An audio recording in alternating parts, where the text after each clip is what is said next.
new development in this story as well when it comes to the port strike. The ILA has told us the number when it comes to a wage increase they are seeking. That number is 61.5%. The president of the ILA speaking exclusively to CNBC earlier today about the negotiations. And I just want to confirm with you, around 61% is what you're looking for. I didn't stutter. I said around 61.5. Around 61.5. All right. Thank you very much, Mr. Deggy. You have a good day. You do. You have a great day. So again, that was the ILA president saying 61.5% is the number they're seeking. USMX, that's the port operators, they refused to comment on that number, and they said to refer to their statement from yesterday that the two exchange counteroffers, USMX issuing that statement before the deadline saying the two traded counteroffers, then they would offer wage increases of nearly 50% and also add to employer contributions when it came to health care and retirement, and also maintain current language when it came to automation and semi-automation, a very contentious issue when it comes to this negotiation. We also spoke to the White House. They didn't want to comment on the wage demands from the ILA, but they did note that the real wages for the East and Gulf Coast port workers have actually declined over the last 6 years. They also said they wanted to refer to their earlier statement from today, saying in part, President Biden and Vice President Harris are closely monitoring the strike at East Coast and Gulf Coast ports. The president has directed his team to convey his message directly to both sides that they need to be at the table and negotiating in good faith, fairly and quickly.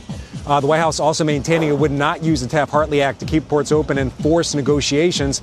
However, I've been speaking to many industry groups and their leaders. They want the Biden administration to take further action. Many of them saying across a number of industries, I'm talking spirits, auto parts, agricultural apparel, that a strike is going to be devastating for not only consumers, but for their businesses. Hello villagers, welcome back to another video here in Stacy's Random POV. And of course today I had to bring in as much information as I can about this strike that is going on in the ports. I believe it extended from Texas all the way to Boston, Massachusetts. I have to talk about it because it's extremely insane what's going on. This September was just a disaster, to say the least. I'm glad September is over. But now, however, this winter is looking like it's going to be a very unpredictable and unstable one, since it seems like Biden is not interested in fixing the issue. It's looking like it's going to be an interesting election this year, to say the least.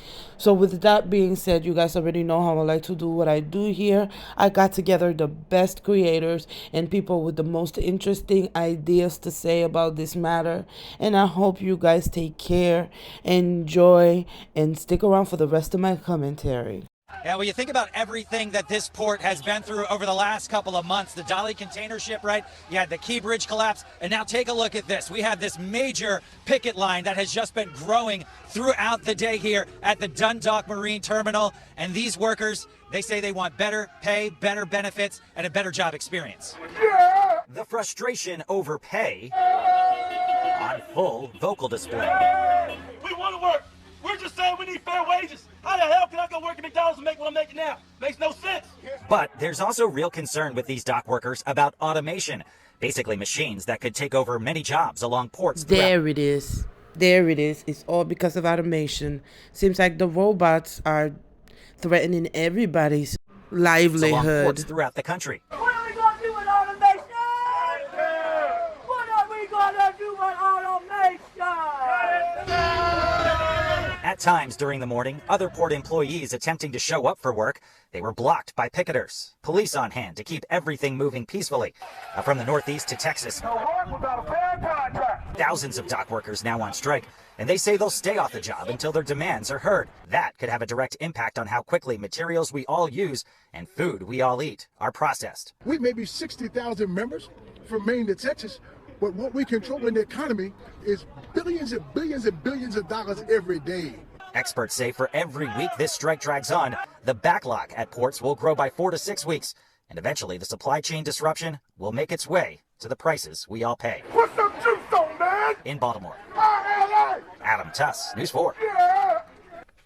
President Biden and Vice President Harris are closely monitoring the strike. The president says both sides need to be at the table and negotiating in good faith. They don't care. They give two rats patootie. I know people not going to agree with me, but this port strike It ain't got nothing to do with their wages. I used to work at the port doing security, and I used to work alongside ILA. The people was making $36, $52, $60 an hour. Like, their wages they good. It got everything to do with the machines. They mad because of the machines there. It ain't got My thoughts exactly. They feel threatened, and rightfully so. Especially if a saying that my elder once said was, if something ain't broke, don't fix it. But they're ushering us in to a new way of life. They're ushering us in to the new world order.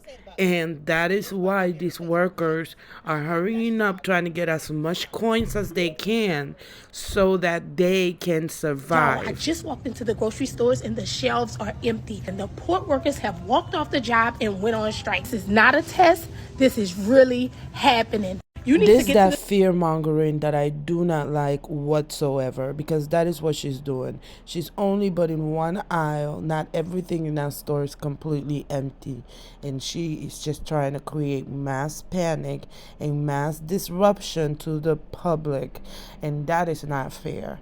It is completely irresponsible. Yes, go to the store, buy everything that you need, but don't overstock. There are people that also need this stuff and they just don't have money to hurry up and go get it now. I just want to know if it's me. So I was reading up about the port workers and why they're threatening to go on strike about not being paid enough, the automation. They have to work multiple jobs just to make ends meet. And I will say I 100% see where they're coming from. I get it and I understand, because I work at a hospital, and baby, when I tell you we do not get paid enough, we don't get paid enough. And so I'm sitting here thinking about what they're saying, like I get and understand, but at the same time, I'm sorry, but to me it's selfish. Imagine if the hospital where you live, everybody goes on strike and you're in a car accident. Somebody you know is shot. Your child falls off the jungle gym. Anything that can happen, but everybody at the hospital has went on strike, and there's no one to care for you. So that's where it comes in, you doing what you love. That's the most important thing, is to do what you love.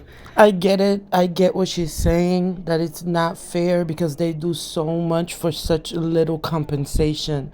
However, again, back to the same point I made earlier, they're trying to usher us into a new way of life. In a way, they're trying to have us conform to whatever piece of nugget that they feel comfortable to give us. And that is not what is fair, and that is not what is right. But if you want to hear the rest of her commentary, don't hesitate to go to her TikTok channel. Her name is right there on her video. Work. If this shuts down tomorrow, what happens to you? I don't get paid because I get paid daily. If it's shut down, that means I gotta wait whenever they settle. Then whenever they start moving, that's the time because you get paid only. Shout out to all the truck drivers that were there September 30th to make sure that they filled up their trucks to do their last delivery before they went out to strike and closed for good. Well, until this whole thing is resolved.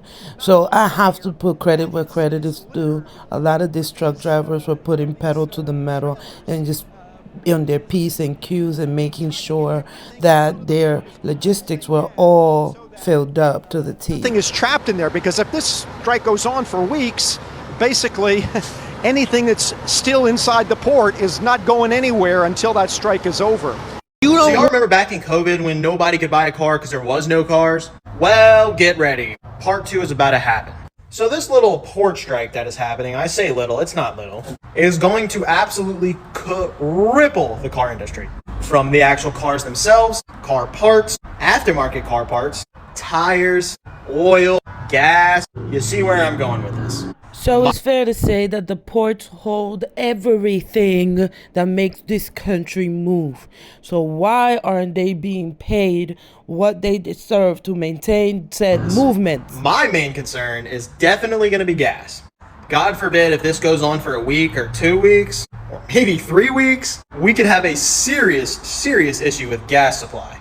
I think if this goes on for a week, I think this could be really, really bad. If it goes on for 2 weeks, there's literally not going to be a drip of gas anywhere. If it goes on for 3 weeks, I don't even want to discuss what happens in 3 weeks. Be prepared, but don't freak out. I'd say don't freak out. He do know he's talking to a bunch of Americans, those same Americans who hurry up and bought all toilet paper. I'd say while this is happening, fill your car up, don't drive as much, reserve your fuel, only go places you need. Bless his heart, he's really trying to help. Yeah, we can go ahead and wrap up 2024. I done seen everything I needed to see. We ain't even recovered from Hurricane Helen yet, and it's gonna be a port strike. We still don't got no food, no power, no... I still haven't even made the video about Hurricane Helen. Oh my God. Man, there's so much going on, you guys. Food, no power, no water. It's been 5 days without power because of Hurricane Helen, and now they going on strike to where we're not gonna get no new imported goods. It's finna be a purge, and I'm finna find me a bunker. Please take me with you. Take me with you. Where is your bunker? So I'm gonna put my 2 cents in about this port. You people that's doing this and shutting these ports down are not American. You sicken me. We just had a catastrophe. People need those ports right now more than ever. And you all want to hold out after you've been offered a 50% wage increase, better health insurance, better vacations. And you all want to hold out for another 20 to 30% more increase. Who in God's name do you think you people are? Why do you think you're any better than any other average American out here trying to... he got a point, but yet again, it's a matter of respect and dignity. Also, it's fair to say that there are a lot of parts here in America right now that are suffering and that will need those ports open, just like he said. And it's unfortunate that it's gotten to this point, because it should have never gotten to this point. They should have been had 50%, and the fact that they offer that to them right after they started the strike, it gives me the idea that they already had an idea that the workers were not happy. So the main guys knew that what they were paying those workers is chunk change. So if you want to see the end of what this gentleman had to say, his name is right there on his video. Do not hesitate to go ahead and click it. Go hear the rest. He probably is here on YouTube. I don't know. But I found this video on TikTok in particular. So let me know what you guys think. American ports are officially closed across the country. You know, union workers are striking right now because they want a better contract, and most of it is due to the automation of the port logistics field. I'll say this, right? Instead of, you know, staying stagnant and forcing corporations who are lobbying politicians to then in turn, you know, unautomate, you know, the career field that you in, I'm gonna tell y'all like this, and this is gonna sound very insensitive, I promise you, but you gotta hear, you gotta see what's going on. At the end of the day, they're gonna automate and they're gonna use AI, right? They're going to do it, regardless if you strike. Absolutely, he's right. No matter what we do, we can hoot and holler all we want. They will still usher in this new world order. Regardless of whatever people want to say, this government will always do whatever they feel like doing unless we do something about it. That's why it's called We the People. Regardless if you strike or not, it's just a matter of time. By the time I'm 31, so by the next 10 to 15 years, a lot of what you see is going to be automated or AI, right? So you got to think. Yeah, they're using machines, and they're using software, but at the end of the day, people still have to maintain these machines. They have to fix these machines. They have to, you know, program or deal with the software or the servers that are going to program these softwares and things of that nature. You got to think ahead, right? Or at minimum, put your children on game so that when they get to, you know, out of college, or they're going to college, or they're getting into the job field, they can see the vision, you know, adapt with the times, because as technology progresses, we know the game of capitalism, but you got to get ahead. And sitting here, you know, trying to, you know, put a square peg in a round hole, you know, get ahead of what we all know is inevitably coming. Again, they're gonna leave y'all behind, regardless if you like it or not. That's just what's gonna happen. So you can either get hip to the game, or y'all can sit here and fight a losing battle. You always have to remain flexible and able to. I don't think it's a losing battle, so much so as long as the people have the same mindset. If the people reject this new way of life, this new world order, right, what are they going to do? Do you honestly think that they're going to come in and murder us all because we're rejecting their new world order? I don't think so. But if you guys are interested, check him out. And yeah. Diddy's private island, shipping container island right across the way. Diddy's island with all of his friends, just a short drive away from a very huge island platform full of shipping containers, and you have to go right next to the Coast Guard. We all know what's been sealed and talked about. What are the odds that this man lives on this island just a short walk away from this entire platform of shipping containers? Come on, what do Diddy and shipping containers have in common? This whole situation just keeps getting curious and curiouser and curiouser. And the fact that every time something off is going on, Diddy's name is involved. Why is it that Diddy's name is always involved whenever some fuck shit is happening? Boat right away from a whole bunch of shipping containers. Do you see the connection? I'm really starting to feel like he's the fall guy.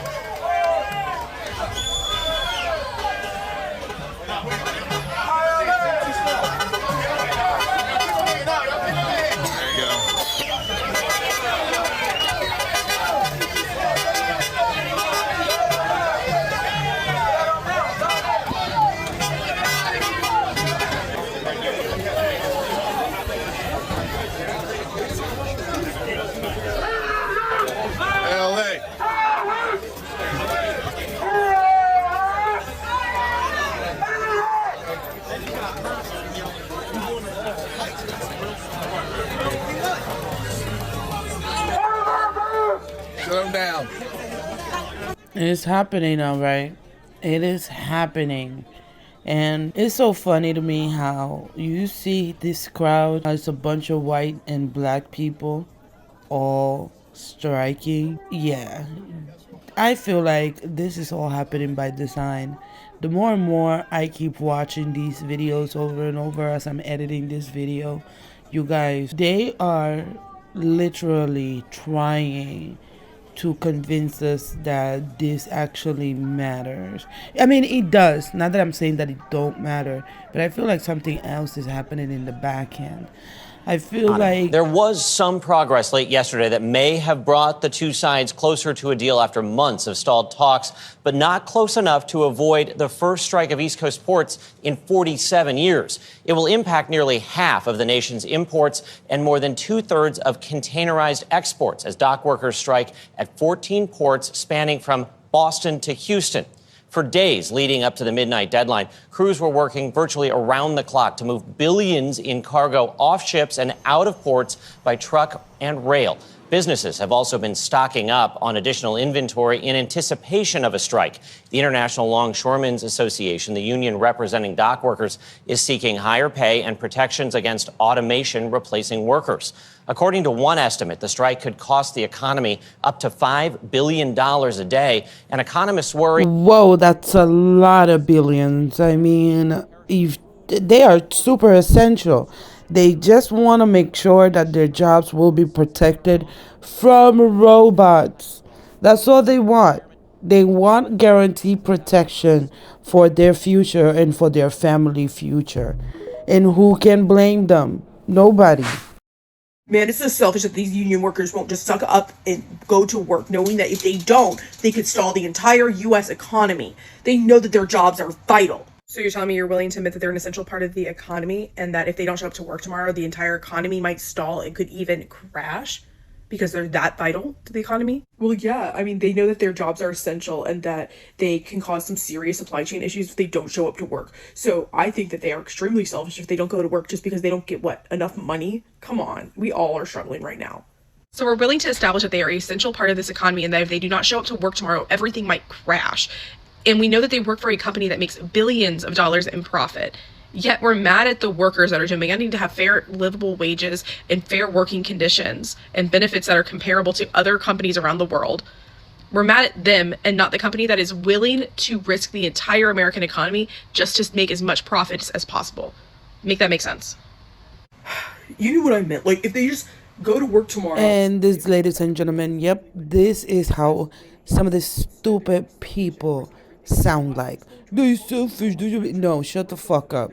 There is so much to this. There's a lot going on to this. And this is how I know it's getting bad and rich people are evil. Because us, everyday regular people, we are the people that need the things. We need things imported. We need everyday essentials, right? We stand in solidarity with the port workers because we know that these people are underpaid and how bad this economy is, even though we are going to be the ones to suffer. This is crazy. I don't know, but the UAW workers, they protested and got what they wanted. When y'all ready to ride, let's ride. It's this rent. We got to get on these landlords. Yep, them too. We got to get on them. And to make matters even better, this is also starting to happen. Since some places in Canada, they're not paying rent, they are protesting against their government.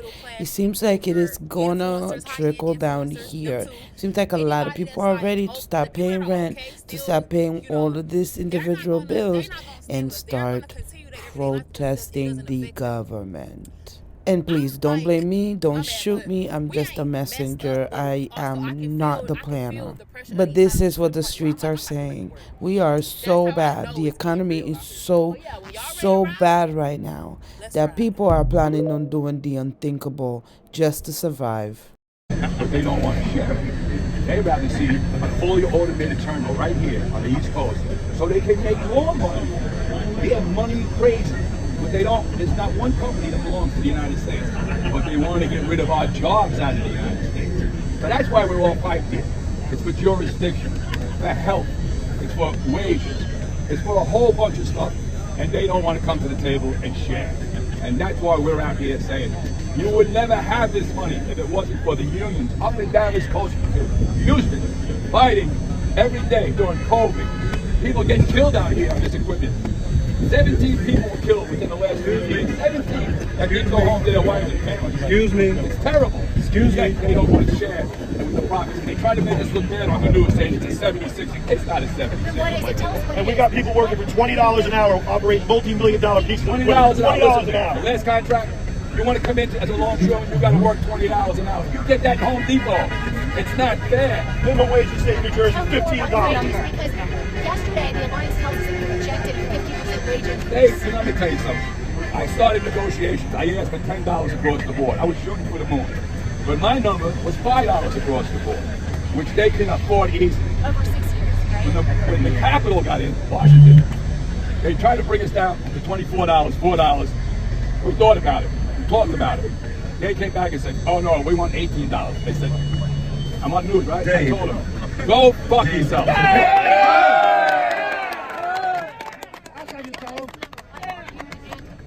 We want $5 across the board for 6 years or better. And there's a lot more on the back end of our contract to make it stronger with automation, stronger words for new technology. We don't ever want to see an automation put over here in the United States. We want our royalty back. Yeah, and our container royalty. We want it all back to the men where it belongs.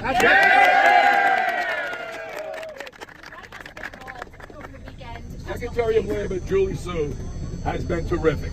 She's knocking down doors. She's trying to stop this. She's trying to get us to a media where we can have a fair negotiation. It's the companies that don't want it. They don't want to sit here to be fair. So that's why we're out here fighting for our livelihood. What more from the automation? What more protections could there be? What more? Yeah, they have language in there now. Not strong enough. Because what happens is they come in with new technology. We just caught them in Mobile, Alabama, called Autogate. And that means the trucks are coming in and they're already checked in somewhere else and not using the checkers in the ILA. Circumventing the contract, they don't care. They don't care. It's not fair.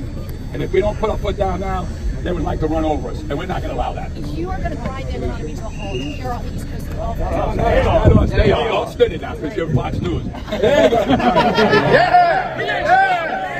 on now! The Capitol to settle this thing. Are you worried that this strike is going to hurt the everyday American, the farmers that need to reach the export market? They're telling me that they're going to run. Now you start to realize who the longshoremen are, right? People never gave a shit about us until now, when they finally realized that the chain is being broke now. Cars won't come in. Food won't come in. Clothing won't come in. You know how many people depend on our jobs? Half the world. Wow, well, this had a lot to say. I'm a union worker, so I can relate to this. These people that work the ports from Maine to Texas, they make a base salary of $81,000 a year. That is not what they make. With overtime, they can make up to $200,000 plus a year. Now that's a guy coming in off the street. No education, no nothing, gets hired on, joins the union. He makes a base salary of $81,000 up to $200,000 plus. No education. Our union, we have the same thing. We make a base salary of about $90,000, $100,000 a year without overtime. With overtime, we're looking at $120,000, $140,000, $150,000, up to $200,000 a year. Same thing. In our contract, we get 2.5% a year, 2.5% raise over 6 years. That's a 15% wage increase over 6 years. So right now, off the street, you're looking at around $35 an hour. That's off the street when you hire in. These people that are going on strike at these ports are wanting a 77% increase for the next 6 years. That's 12.8%. Basically, they're wanting to be making $90 to $120 an hour. $150,000 base salary up to, let's say, over $300,000 a year. Off the street, no education, no certificates, no nothing. Just off the street, come make this money. 77%. Their union negotiated, said they would do 55%. That still puts them at $60 or $70 an hour, and guess what? They turned it the fuck down. How many of y'all would like to go to a place unloading ships and make $60 to $70 an hour off the street? That's absolutely insane. 77%, you're going on strike because you wouldn't take the 55%. So you don't want to make 60 or 70. That's not good enough. You want 90, 100, $110 an hour, $120 an hour. People like me that work in these paper mills, power plants, these chemical plants that are around asbestos, that you're around chemicals that cause cancer. People are dying at 50, 60 years old because their lungs are disintegrated. Can't breathe.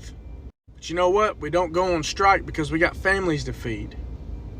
We don't go on strike because we signed that contract, that negotiated contract that we agreed to sign to come work for.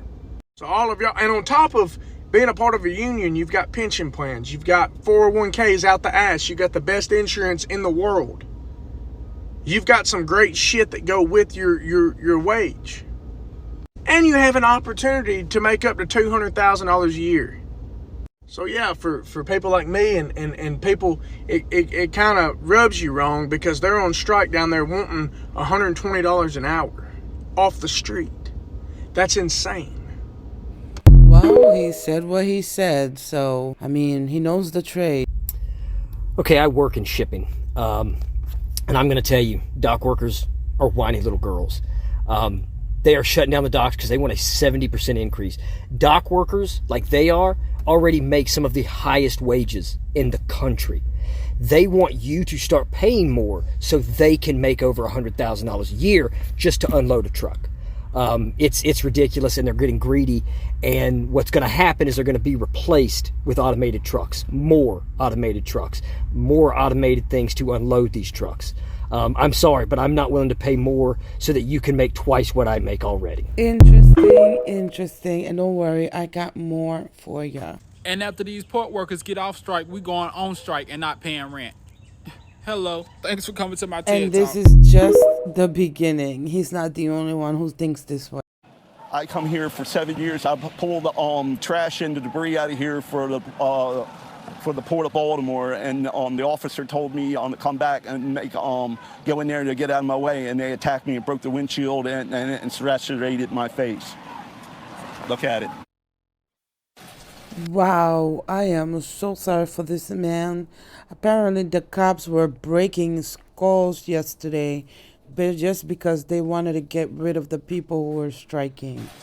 Now, we don't know exactly what happened. The union members said the truck hit one of the picketers as they swarmed around it. We did see an ambulance come to assist, and we know that that gentleman did speak with police officers. Again, we'll let the authorities sort out exactly what happened there. Now, 45 members of the International Longshoremen's Association, I'm sorry, 45,000 members. That's a big difference in the number, isn't it? They have all been asking for a 77% pay increase over 6 years and a ban on automation at their ports, a threat to their jobs, they say. Now, most retailers stocked up on goods prior to the strike, but if it lasts more than a few weeks, supply chain experts say it's consumers who are going to feel the direct impact of higher prices and product shortages, especially for things like fresh fruit, coffee, and cars. The U.S. Marine Alliance, which represents the ports, said it offered 50% pay increases and an agreement to keep current limits on automation, in addition to increased contributions to the retirement plans. But apparently that was not acceptable to the union members. We don't know what the next steps are in terms of the negotiations. Now, we do want to let you know that West Coast ports do remain open.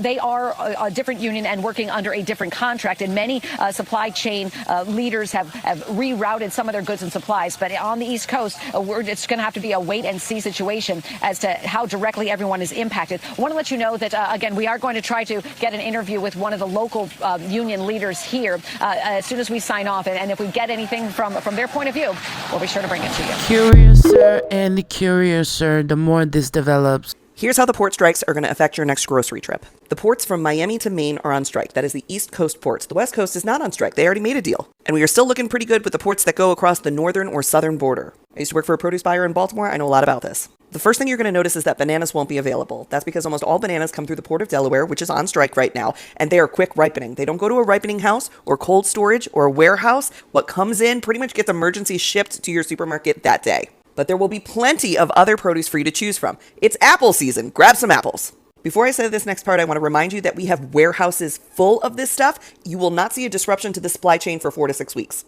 Sugar, salt, and cacao all come through the Port of Baltimore, and Baltimore is the main importer. But remember, you don't need to hoard this stuff because we have plenty of it. 40% of the food that goes on a grocery store shelf goes to waste. We just need to not be wasting so much, and we'll have plenty to go around. The last thing you want to just keep top of mind is that because it's the East Coast ports that are closed, things that come through the Red Sea or from Europe are likely to be the ones that are affected first. Imports on beer, wine, French cheeses, Irish butter, stuff like that. Again, we have warehouses and cold storages full of this stuff. But you may in 4 to 6... It's easy to say that. Again, I hope that a lot of Americans do understand that they need to relax and not hoard all of this stuff. You who are saying this is all cap, well, here you go. Today, I decided to go down to the Port of Baltimore to see the Baltimore strike for myself. Now, I've never been down here before, so I can't tell you if it's normally stacked up like this with all the cargo, but they were at 3 different intersections. When I first pulled up, I was unsure what to do because there weren't that many cars back there. It was kind of off of an industrial road. A lot of people with pickup trucks had these signs in the background, and then most of the people walking on the road had the signs as well. It's about 55 degrees. Hats off to this woman who had the cojones and go figure it out exactly what was going on. She also said she brought a couple of snacks and coffee for these guys, which I found very cool that she did that. But all in all, I hope everyone stays safe and that everyone is taking care of each other and themselves, because we are living in tumultuous times and we never know what's going to happen tomorrow. If somebody knows more about this than me, please let me know. So I'm hearing that another reason why the port workers are going on strike is because they frequently hear screams from children coming out of the containers. I don't know how true that is. I don't know how false that is, whatever. I looked it up and there's no news outlets that are reporting on it, but there's multiples upon multiples of people talking about it across different platforms, Twitter, Instagram, Reddit, Threads, TikTok for sure. And certain people are drawing certain conclusions, like, you know how they like to put stuff in front of our face without saying too much. This could be a reach, but it can also be something that needs to be investigated even further, since we all know that that is a good way for human trafficking. I hear there are also a few news clips from 2023, 2022, and 2021 where police officers open these shipping containers just like they have there on the bay, and they be filled with children, sometimes even newborns, and in some rare occasions, elderly. It be filled with old people. If you want to hear the rest, don't hesitate. Go to his TikTok channel. His name is on the screen. But I'm moving on. We also have another major issue going on in our ports right now, and I just wanted to speak on it because I don't think a lot of people understand why they're striking. One of the major reasons I've been seeing coming out of videos and reports from people talking about it is that they get tired of hearing children screaming inside the containers. Yeah, you heard that right. The workers are striking, and one of the main reasons is they're tired of hearing humans being shipped over and screaming and banging on the inside of the shipping containers to get out. I understand we have a serious human trafficking issue in this country. I just did not think it was this bad. Never once did it cross my mind we need to be checking shipping containers for people. Can you imagine how long somebody's been inside of one of those, depending on how long they were waiting to dock? No heat, no air, nothing. I pray for the workers of the ports because I don't think they signed up to deal with people. Pretty sure they were just supposed to move cargo and goods. This is crazy, y'all. See, now that's 2 for 2. But with that being said, you guys, thank you so much for getting to this point of the video. If you haven't already, don't hesitate to subscribe. Once you subscribe, you automatically become a member of this village. And you love this village. You understand this village because this village was meant to raise you. Because, baby, it takes a village. But without any further ado, I'll let you guys enjoy the rest of your day. And I'll see you guys on my next video. Bye.